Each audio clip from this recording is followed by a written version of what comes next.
ಗುರು ಬ್ರಹ್ಮ ಗುರು ವಿಷ್ಣು ಗುರುದೇವ ಮಹೇಶ್ವರ ಗುರು ಸಾಕ್ಷಾತ್ ಪರಬ್ರಹ್ಮ ತಸ್ಮೈ ಶ್ರೀ ಗುರುವೇ ನಮಃ. ನಮಸ್ಕಾರ. ನಾನು ನಿಮ್ಮ ಪಂಡಿತ್ ಲೋಕನಾಥ್ ಭಟ್ ಮಾಡುತ್ತಿರುವಂತಹ ನಮಸ್ಕಾರಗಳು. ಯುಗಾದಿ ಹಬ್ಬ ಕೇವಲ ಹಬ್ಬವಲ್ಲ, ಅದು ಹೊಸ ಭರವಸೆಗಳ ಆರಂಭ. ಹೊಸ ವರ್ಷದಲ್ಲಿ ನಾವು ಮಾಡುವಂತಹ ಕೆಲಸಗಳು ಇನ್ನು ಮುಂದಿನ ವರ್ಷದವರೆಗೂ ನಮ್ಮ ಅದೃಷ್ಟವನ್ನ ಸೇರ್ಪಡೆಗೊಳ್ಳುತ್ತದೆ.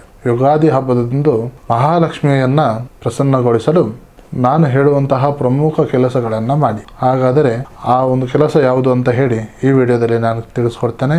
ಈ ವಿಡಿಯೋ ನಿಮಗೆ ಇಷ್ಟವಾದಲ್ಲಿ ಈ ವಿಡಿಯೋಗೆ ಲೈಕ್ ಕೊಟ್ಟು ನನ್ನ ಚಾನಲ್ ರಾಯರ ಭವಿಷ್ಯಕ್ಕೆ ಸಬ್ಸ್ಕ್ರೈಬ್ ಅನ್ನು ಮಾಡಿ. ಯುಗಾದಿ ಹಬ್ಬದಂದು ಸೂರ್ಯೋದಯಕ್ಕಿಂತ ಮುಂಚೆ ಏಳುವುದನ್ನು ಅಭ್ಯಾಸವನ್ನು ಮಾಡಿಕೊಳ್ಳಿ. ಅಂದಿನ ದಿನ ಮೈಗೆ ಎಣ್ಣೆ ಸ್ನಾನವನ್ನು ಮಾಡಿ. ಪುರಾಣದ ಪ್ರಕಾರ ಎಣ್ಣೆಯಲ್ಲಿ ಲಕ್ಷ್ಮಿ ಇರ್ತಾಳೆ, ನೀರಿನಲ್ಲಿ ಗಂಗೆ ಇರ್ತಾಳೆ. ಸ್ನಾನ ಆದ ನಂತರ ಮನೆಯ ಮುಖ್ಯ ದಾರವನ್ನು ತೊಳೆದು ಅರಿಶಿನ ಕುಂಕುಮವನ್ನು ಹಚ್ಚಿ ಮಾವಿನ ಎಲೆ ತೋರಣವನ್ನು ಕಟ್ಟಿ. ಲಕ್ಷ್ಮೀ ದೇವಿಯು ಶುಚಿಯಾಗಿರುವಂಥದ್ದು ಮತ್ತು ಮಂಗಳಕರವಾದ ಅಲಂಕಾರವನ್ನು ಧರಿಸಿರುವುದರಿಂದ ಲಕ್ಷ್ಮೀ ದೇವಿಯು ಮಂಗಳಕರವಾದ ಮನೆಗೆ ಅಲಂಕೃತಗೊಳಿಸುತ್ತಾಳೆ. ಇನ್ನೊಂದು ಕೆಲಸ ಏನು ಅಂತ ಹೇಳಿದ್ರೆ, ಬೇವು ಬೆಲ್ಲ ಸೇವನೆ ಕೇವಲ ಸಂಪ್ರದಾಯವಲ್ಲ, ಅದು ನಮ್ಮ ಜೀವನದ ಸಿಹಿ ಕಹಿ ಸಮತೋಲನ. ಇದನ್ನು ಸೇವಿಸಿದ ನಂತರ ಅಂದು ಮರ್ಯಾದೆ ಪಂಚಾಂಗ ಶ್ರವಣವನ್ನು ಮಾಡಿ.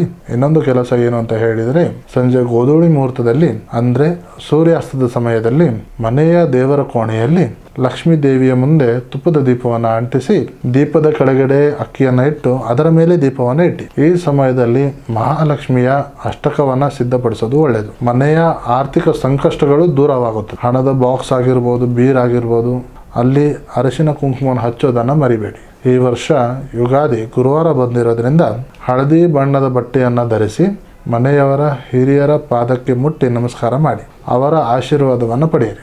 ನೆನಪಿಡಿ, ಯುಗಾದಿ ಹಬ್ಬದ ದಿನದಂದು ಎಷ್ಟೇನು ಸುಖ ಶಾಂತಿ ನೆಮ್ಮದಿಯಿಂದ ಇದ್ದರೂ ಈ ವರ್ಷವು ನಿಮಗೆ ಲಾಭದಾಯಕವಾಗಿರುತ್ತದೆ.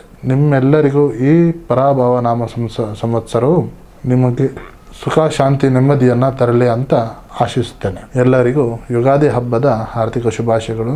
ನಿಮಗೆ ಏನೇ ಸಮಸ್ಯೆ ಇದ್ದರೂ ನೇರವಾಗಿ ಬಂದು ಭೇಟಿಯಾಗಿ ಅಥವಾ ಈ ಕೆಳಕಂಡ ನಂಬರಿಗೆ ಕರೆ ಮಾಡಿ. ಮುಂದಿನ ಒಂದು ವಿಡಿಯೋಸ್ಗಳಲ್ಲಿ ಸಿಗೋಣ. ಧನ್ಯವಾದಗಳು.